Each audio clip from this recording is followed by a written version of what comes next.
sometimes babies come in with a sort of vibrational stance that they're going to be non-conformists, and that no matter what you do or what you need from them, they're not going to give it to you. So if your happiness depends upon their normalcy, you're in trouble, because they came deliberately depending to be nowhere near what you want to think of as normal. And sometimes some teachers come upon that later. They discover, from a broader perspective, they always know it, that they are really not wanting to jump through the hoops to keep everybody happy. And so some of that is some of that. As it relates to you, the reason that we're telling it to you in this way is because this is a clear example, and we understand it, everyone does, and almost everyone is doing it to some extent with someone. You need her to be more like she was, and you'd feel better. That's a condition that would make you feel better. But it's a condition that you can't control, and we are sort of boldly and bluntly and obnoxiously telling you that it isn't any of your business to control it. You couldn't even if you wanted to. In other words, how's medical science doing with Alzheimer's? They got a cure for it yet? And it's not likely that they will anytime soon, because it's something that is coming from a broader perspective. It's like a new determination to march to the beat of a different drummer, you see. And just because you can't make it fit into what the modality that you have established doesn't mean that it isn't working for her in some way, you see. And so again, it's sort of like we were talking with our friend a moment ago about her state of hearing. If you can accept the state of anything and not need it to change in order for you to feel good, then you have come away from that experience with an enormous gift. It's the gift of unconditional love. It's a gift of unconditional alignment. And it is the only place that freedom is, you see. Because as long as there's something that's going to upset you, that you need to change in order to not be upset, that isn't going to change, then you are in trouble. And that's what that feeling of fear is about. It's not fear that this will happen to you. Fear in the moment is not about something that's going to happen later. Fear in the moment is about what's happening in the moment. It's about a misunderstanding in the moment. It's about looking at something in the moment differently than your broader self is looking at it in the moment, you see. It's looking at her as defective. It's looking at her as having lost something. It's looking at her as if something has diminished. And it's such an interesting thing, because no matter what, even if you can't hear as well as you once did, no matter what, you are always moving forward. You are never moving back. There is never regression. There is never loss. There is only gain, you see. So if you can accept that, it's the comparison that once I was young and now I was old, or once I was thin and now I am fat, or once I was smart and now I am not as, and that attention that causes you to come to the conclusion of less than, that's the diminishing factor, you see. And that's where, yes, and so what comes up is like, but that's where she is, like she's in that space, and it's not my business, and it's not, my business is my business.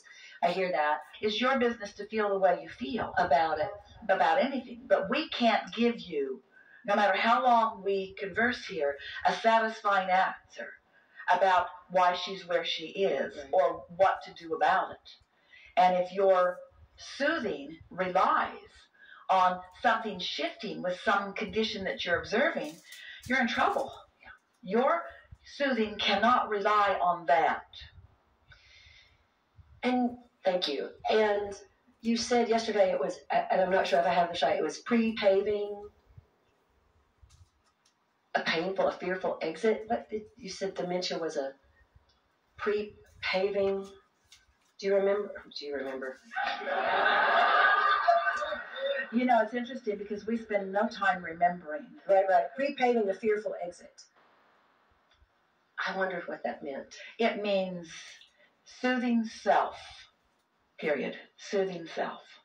It doesn't mean that everyone that has dementia has fear of death, but it is often that. Mm-hmm.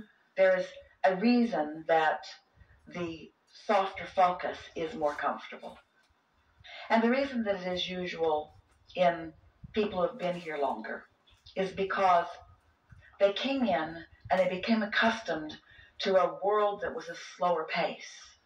And as the world got faster and there was more and more that they do not understand, the gap between what they're able to comprehend and what they are comprehending becomes bothersome to them. Mm-hmm. And so it's a sort of withdrawal from that concern or care. Mm-hmm. But the reason that we say that what's going on with other people really shouldn't be your business is because when it is someone else, you can't do anything about changing it.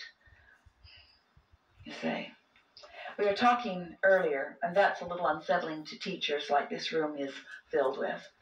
But we've talked to several teachers in these days that we've been together. Parents are teachers, teachers are teachers, yoga instructors, in other words, many of you who are wanting to assist others in feeling better. And we had a lengthy conversation about how if you can find a way to focus on someone and stay uplifted, that you have a better opportunity through the clarity of your vibrational example of uplifting them.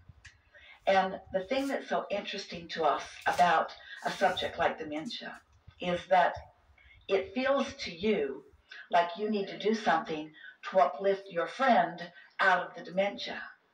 But it feels to her like her dementia is her way of uplifting you out of the chaos of your world. There's too much conversation about too many things and too much worry about too many things and too much nitpicking about too many things. And sometimes people just get tired of the nitpicking and they withdraw into a simpler framework. And that's a lot of what that is too, you see. And so if I feel... One of the things that you often recognize with someone who has moved into that in a significant way is that they seem detached from this and often connected to something else. And so that's what we're talking about. It is that bridge. Some have called it the long goodbye. We think a better terminology for it would be a more comfortable adjustment. It's just a more comfortable adjusting into something not understood.